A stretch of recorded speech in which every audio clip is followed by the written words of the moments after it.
कल जब तुम पेट्रोल पंप जाओ, एक काम करो, एक पंप पे प्राइस देखो, फिर दूसरे पे, फिर तीसरे पे। HP, Indian oil, Bharat petroleum, Reliance. क्या देखा? एक ही प्राइस हर जगह। तुम्हें बताया गया है कि 2010 के बाद से पेट्रोल की कीमत डीरेगुलेटेड है, मतलब फ्री मार्केट है। हर कंपनी अपनी मर्जी से प्राइस तय कर सकती है। तो फिर सब एक जैसी क्यों है? अगर सच में फ्री मार्केट होता, कोई सस्ता बेचता कस्टमर्स खींचने के लिए, कोई महंगा बेचता क्वालिटी के नाम पे, रिलायंस अलग रेट रखता, इंडियन ऑयल अलग। लेकिन ऐसा नहीं होता, सब एक जैसे हैं। क्यों? क्योंकि जो तुम कंपटीशन समझ रहे हो, वो कंपटीशन नहीं है, वो एक कार्टेल है, एक सिस्टम है। और ये सिस्टम 150 साल पहले एक आदमी ने बनाया था। 2016 याद है जब जियो आया था? Free calls, free data, unlimited, पूरा देश पागल हो गया था। तुमने सोचा वाह, अंबानी साहब कितने दयालु हैं। लेकिन अगले 2 सालों में क्या हुआ? एयरसेल मर गया, डोकोमो गायब, यूनिनॉर खत्म, वोडाफोन और आइडिया को सिर्फ जिंदा रहने के लिए मर्ज होना पड़ा। 2016 में इंडिया में 10 से ज्यादा टेलीकॉम ऑपरेटर्स थे। 2020 तक सिर्फ 3 बचे, जियो, एयरटेल और मरता हुआ वोडाफोन आइडिया। वो फ्री डेटा तुम्हारे लिए नहीं था, वो कंपटीशन को मारने का खर्चा था। और तुम उस गेम में कस्टमर नहीं थे, तुम हथियार थे। ये कोई नई चाल नहीं है, ये चाल 150 साल पुरानी है। और इसे सबसे पहले परफेक्ट किया था एक आदमी ने, जॉन डी रॉकफेलर। रॉकफेलर दुनिया का और इतिहास का सबसे अमीर इंसान। उसकी दौलत आज के हिसाब से $400 बिलियन से ज्यादा थी। उस जमाने में अमेरिका की पूरी इकोनॉमी का 2% सिर्फ रॉकफेलर के पास था। एक इंसान के पास, सोचो। लेकिन रॉकफेलर की असली लेगेसी पैसा नहीं है। उसकी असली लेगेसी वो सिस्टम है जो उसने बनाया, वो मेथड है जो उसने इन्वेंट किया। और वो मेथड आज भी Amazon यूज़ करता है, गूगल यूज़ करता है, रिलायंस यूज़ करती है, अडानी यूज़ करते हैं, बैंक्स यूज़ करते हैं, फार्मा कंपनीज यूज़ करती हैं। तुम उस सिस्टम के अंदर रहते हो रोज़, हर पल, और तुम्हें पता भी नहीं। रॉकफेलर का बाप एक कॉन मैन था, गांव-गांव जाके नकली कैंसर की दवाइयां बेचता था। उसकी मां एक कट्टर रिलीजियस क्रिश्चियन थी, नैतिक, सख्त। इस कॉम्बिनेशन ने रॉकफेलर को क्या दिया? बाप से मिली चालाकी, बेरहमी और लोगों को मैनिपुलेट करने की कला। मां से मिला ये कन्विक्शन कि जो मैं कर रहा हूं वो भगवान की मर्जी है। रॉकफेलर ने अपने कॉम्पिटिटर्स को तबाह किया, बिना किसी रहम के, लेकिन वो जेन्युइनली बिलीव करता था कि ये सब अच्छे के लिए है। यही उसे डेंजरस बनाता था, क्योंकि जो आदमी खुद को भगवान का दूत मानता है, वो किसी को भी कुचल सकता है। आज हम देखेंगे कैसे उसने ये सब किया, स्टेप बाय स्टेप, और कैसे वही स्टेप्स आज भी तुम्हारी जिंदगी को कंट्रोल कर रहे हैं। क्योंकि सिस्टम को समझना एकेडमिक एक्सरसाइज नहीं है, ये सर्वाइवल है। शुरू करते हैं। 1859 पेंसिल्वेनिया में तेल मिला। ऑयल रश शुरू हुआ।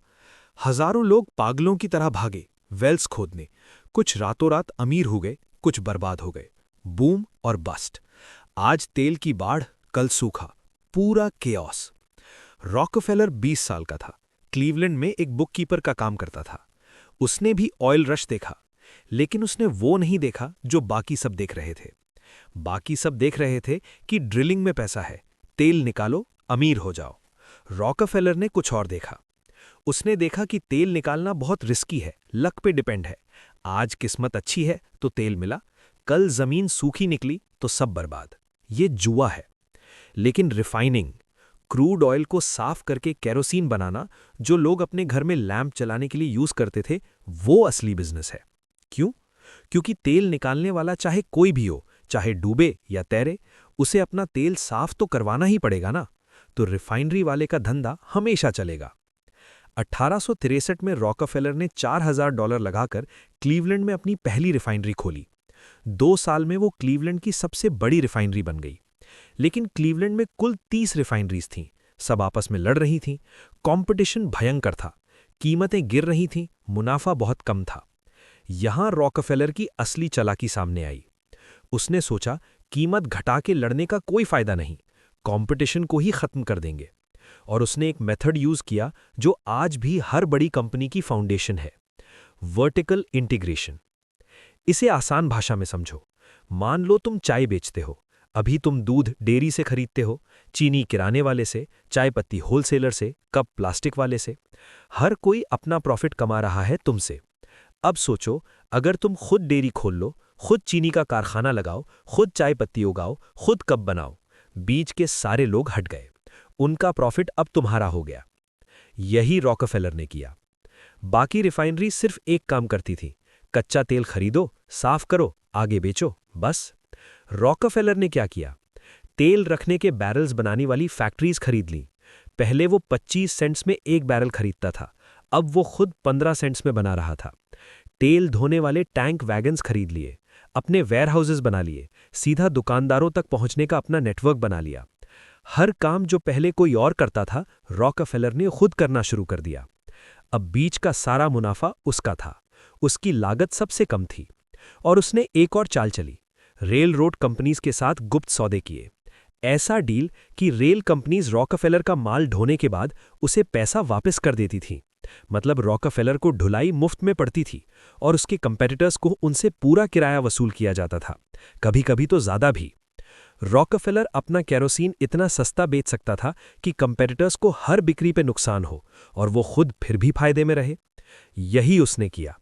1872, वो मोमेंट जो हिस्टोरियंस ने नाम दिया द क्लीवलैंड मैसेकर, क्लीवलैंड का कत्लेआम। 3 महीने में रॉकफेलर क्लीवलैंड की हर रिफाइनरी के मालिक से मिला। एक सिंपल ऑफर दिया, अपनी रिफाइनरी मुझे बेचो। अगर वो मान गए, रॉकफेलर ने फेयर प्राइस दिया, कई बार उन्हें मैनेजर बनाकर रख भी लिया। लेकिन अगर उन्होंने मना किया, रॉकफेलर ने प्राइस वॉर शुरू कर दी। केरोसिन की कीमत इतनी गिरा देता कि कॉस्ट से भी नीचे आ जाए। कंपेटिटर्स जो उतने सस्ते में प्रोड्यूस नहीं कर सकते थे, हर बिक्री पे पैसा गवाते। उनके पास 2 रास्ते थे, रॉकफेलर को बेचो या दिवाला हो जाओ। ज्यादातर ने बेच दिया, कुछ ने लड़ने की कोशिश की, सब हारे। 1872 के अंत तक रॉकफेलर ने क्लीवलैंड की 26 में से 25 रिफाइनरीज अपने कंट्रोल में ले ली थीं। 3 महीने में 4% से 25% पर पहुंच गया। ये था ब्लूप्रिंट। पहले ऑफर करो, अगर मना करें इकोनॉमिकली डिस्ट्रॉय करो, फिर मलबाबे खरीद लो। ये मेथड अगले 150 सालों में हर इंडस्ट्री में हर मोनोपोली ने यूज किया है और आज भी हो रहा है। लेकिन रॉकफेलर क्लीवलैंड से संतुष्ट नहीं था, उसे पूरा देश चाहिए था। और जब उसने पूरे देश पर कब्जा किया, तब गवर्नमेंट ने उसे तोड़ने की कोशिश की। और फिर कुछ ऐसा हुआ जिसके बारे में कोई नहीं सोचता। तोड़ने के बाद वो और भी अमीर हो गया। कैसे? 1879 तक स्टैंडर्ड ऑयल ने अमेरिका की 90% रिफाइनिंग पे कब्जा कर लिया था। हर 100 में से 90 बैरल्स तेल रॉकफेलर की कंपनी से निकलता था। ये बिजनेस नहीं था, ये मोनोपोली थी। और जब एक इंसान के हाथ में इतनी ताकत आ जाती है, तो गवर्नमेंट हिलती है। जर्नलिस्ट्स ने लिखा, पॉलिटिशियंस ने चिल्लाया, पूरा अमेरिका गुस्से में था। 1911 में अमेरिका की सुप्रीम कोर्ट ने हिस्टोरिक डिसीजन दिया, स्टैंडर्ड ऑयल इल्लीगल है, इसे तोड़ो। 34 अलग अलग कंपनीज में तोड़ दिया गया स्टैंडर्ड ऑयल को। पूरा अमेरिका जश्न मनाने लगा। लोगों ने सोचा, चलो रॉकफेलर खत्म हुआ, अब फ्री मार्केट आएगा। लेकिन कुछ ऐसा हुआ जो किसी ने एक्सपेक्ट नहीं किया था। तोड़ने के बाद रॉकफेलर और भी अमीर हो गया। कैसे? क्योंकि रॉकफेलर के पास स्टैंडर्ड ऑयल के शेयर्स थे। जब एक कंपनी 34 कंपनीज में टूटी, तो रॉकफेलर को उन 34 कंपनीज के शेयर्स मिले और इन 34 कंपनीज ने अलग अलग ग्रो करना शुरू कर दिया कंपटीशन की वजह से, और उनकी वैल्यू रॉकेट की तरह ऊपर गई। जो कंपनीज तोड़ी गई थी स्टैंडर्ड ऑयल से, आज उन्हें तुम जानते हो दूसरे नामों से, Exxon Mobil, Chevron, BP America. आज की दुनिया की सबसे बड़ी ऑयल कंपनीज रॉकफेलर की ही औलाद हैं। टूटने के बाद भी सिस्टम जिंदा रहा, सिर्फ नामों ने कपड़े बदले। और ये सिर्फ ऑयल तक नहीं रुका। रॉकफेलर ने एक और चीज की जो लोग भूल जाते हैं, फिलैंथ्रोपी। उसने यूनिवर्सिटीज खोली, हॉस्पिटल्स बनाए, रिसर्च सेंटर्स फंड किए। Chicago university, Rockefeller university. लोगों ने सोचा कितना दयालु इंसान है, लेकिन ये दयालुपन नहीं था, ये इमेज मैनेजमेंट था। और इससे भी ज्यादा ये इन्फ्लुएंस था। जब तुम यूनिवर्सिटीज फंड करते हो, तो तुम ये डिसाइड करते हो कि क्या पढ़ाया जाएगा। रॉकफेलर फाउंडेशन ने मेडिकल एजुकेशन को शेप किया पूरे अमेरिका में। उसने डिसाइड किया कि डॉक्टर्स को क्या सिखाया जाएगा और क्या नहीं। जो सिस्टम फंड करता है, वो सिस्टम कंट्रोल करता है। ये था रॉकफेलर का तीसरा वेपन। पहला, वर्टिकल इंटीग्रेशन, सारी सप्लाई चेन खुद कंट्रोल करो। दूसरा, हॉरिजॉन्टल कंसोलिडेशन, सारे कंपेटिटर्स खरीदो या खत्म करो। तीसरा, रेगुलेटरी कैप्चर एंड फिलांथ्रोपिक इन्फ्लुएंस, नियम बनाने वालों को काबू करो और दान पुण्य से अपनी इमेज चमकाओ। अब आओ आज पे। वो 2016 वाला जियो स्टोरी याद है जो हम पार्ट 1 में बोल रहे थे? वो क्लीवलैंड मैसेकर का 2016 एडिशन था, इंडियन एडिशन। रॉकफेलर ने 1872 में केरोसिन की प्राइसेस गिराकर कंपेटिटर्स को मारा था। जियो ने 2016 में डेटा और कॉल्स फ्री करके कंपेटिटर्स को मारा। Method same, scale different, result same. 2020 में इंडिया में 10+ टेलीकॉम ऑपरेटर्स थे। 2020 तक सिर्फ 3 बचे, जियो, एयरटेल और मरता हुआ वोडाफोन आइडिया। और जियो सिर्फ टेलीकॉम नहीं है, जियो वर्टिकल इंटीग्रेशन है रिलायंस स्टाइल में। जियो तुम्हें सिम देता है, जियो मार्ट तुम्हें ग्रोसरीज बेचता है, जियो सिनेमा तुम्हें मूवीज दिखाता है, जियो सावन तुम्हें म्यूजिक सुनाता है, रिलायंस रिटेल तुम्हें कपड़े और इलेक्ट्रॉनिक्स बेचता है, रिलायंस पेट्रोलियम तुम्हारी गाड़ी में पेट्रोल डालता है, नेटवर्क 18 तुम्हें न्यूज देता है। सोचो एक दिन का सीन, तुम सुबह उठते हो, जियो पे न्यूज देखते हो, ऑफिस जाते हो, रिलायंस के पेट्रोल पंप से पेट्रोल भरवाते हो, लंच में जियो मार्ट से ऑर्डर करते हो, शाम को जियो सिनेमा पे IPL देखते हो, रात को जियो सावन पे म्यूजिक सुनते हो। तुम्हारा पूरा दिन एक इकोसिस्टम में बीतता है और उस इकोसिस्टम का मालिक एक फैमिली है। ये रॉकफेलर का सपना था, एक ऐसा सिस्टम जिसमें कंज्यूमर का हर इंटरैक्शन उसी कंपनी से हो, ऑयल निकालने से लेकर लैंप में जलने तक। रिलायंस ने वो सपना इंडिया में पूरा कर दिया है। और ये सिर्फ रिलायंस की बात नहीं है। Amazon पे कितना खर्च करते हो? Vertical integration. गूगल यूज करते हो? 92% मार्केट शेयर। मेडिकल लेने जाते हो? फार्मा कंपनीज जो रॉकफेलर फाउंडेशन के शेप्ड सिस्टम में ऑपरेट करती हैं। हर रास्ता वापस सिस्टम में ले जाता है। हर चॉइस एक इल्यूजन है, एक भ्रम है। तुम सिस्टम के अंदर हो और सिस्टम तुमसे रोज वेल्थ एक्सट्रैक्ट कर रहा है। तो अब सवाल यह है कि तुम क्या कर सकते हो? 3 रास्ते हैं और उनमें से एक रास्ता वो है जो रॉकफेलर खुद यूज करता था। अब सबसे जरूरी सवाल, तुम ये सब जानते हो, सिस्टम समझ आया, रॉकफेलर का ब्लूप्रिंट समझ आया, जियो, अमेज़न, गूगल सब समझ आया। अब तुम क्या करो? 3 रास्ते हैं, तीनों को सीधा बोलूंगा, कोई शुगर कोटिंग नहीं। पहला रास्ता, एक्सेप्ट करो। मान लो कि बड़ी कंपनीज का कब्जा आज की दुनिया की सच्चाई है, इसे बदला नहीं जा सकता। जो सुविधाएं ये कंपनीज देती हैं उनका फायदा उठाओ। अमेज़न से खरीदो क्योंकि सस्ता और तेज मिलता है, गूगल यूज करो क्योंकि ईजी है, जियो यूज करो क्योंकि नेटवर्क अच्छा है। एक्सेप्ट करो कि पैसा ऊपर जाएगा और अपनी जिंदगी जियो। ये सबसे आसान रास्ता है, लेकिन ये हार मान लेना है। दूसरा रास्ता, लड़ो। छोटी दुकानों से खरीदो, चाहे महंगा पड़े। ऑल्टरनेटिव्स यूज करो, चाहे उतने अच्छे ना हो। उन नेताओं को वोट दो जो बड़ी कंपनीज को तोड़ने का वादा करें। ये नोबल रास्ता है, लेकिन थका देने वाला है। और सच कहूं, ये काम नहीं पड़ता। सिस्टम बहुत ताकतवर है, इससे लड़कर तुम थक जाओगे, सिस्टम नहीं थकेगा। तीसरा रास्ता, समझो और अपनी जगह बनाओ। ये वो रास्ता है जो रॉकफेलर खुद यूज करता था। सोचो, रॉकफेलर ने क्या किया था? वो स्टैंडर्ड ऑयल का मालिक था, जबकि बाकी सब उसके प्रोडक्ट्स खरीदते थे। वो सिस्टम से पैसा निकालने वाली जगह पे बैठा था, सिस्टम से निकाला जाने वाली जगह पे नहीं। तुम भी यही कर सकते हो।